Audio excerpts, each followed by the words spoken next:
even if you're just an individual, or it's a small business or something like that, you absolutely can and should create a design system. And what we mean by that is like really just kind of practicing good component driven design and development, right? So, uh, my wife used to run a jewelry studio. And so, as a good husband, I created a website for her business, which is just like, 4 or 5 page website, right?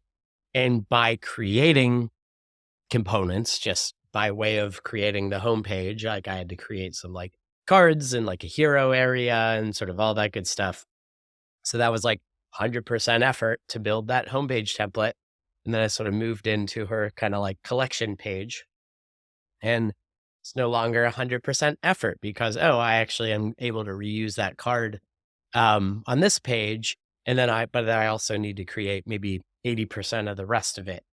But then by the time I get to the 3rd template, I'm like, okay, now I have more stuff in the can. So now that's like a 40%, sort of net new work. And by the time you get to your 4th, 5th, 6th template or whatever, it's like you already got most of it in the can, which means that as you traverse along the site, right, you get this kind of cohesive, consistent experience. And so even for just like a couple page website or app or whatever, it's in your best interest to be sort of thinking about this stuff. Now, that it's important to stress that you might not need the world's most comprehensive documentation for that, right? You don't need to be material design. And that's a trap we like see a lot is like we see these like really giant, really mature design systems. Really like the design system should only really be as complex as it needs to be in order to fit your needs. It's a 5 page website likely just need, that component library and that's that, especially if like the only user of the design system is yourself or whatever.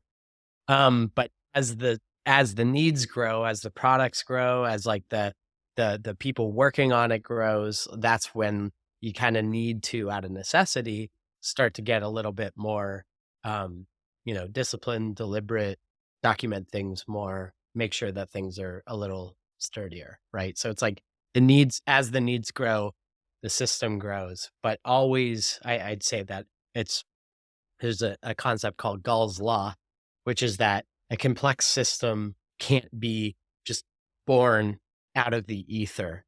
A complex system needs to emerge from a simpler system, right? In order to be successful. Like you can't just like kind of go straight for the full bells and whistles thing, right? So like very much get into a mentality of it's like, let's carve out our cow paths and then we will pave those cow paths later, right? Whenever we have a need to do so.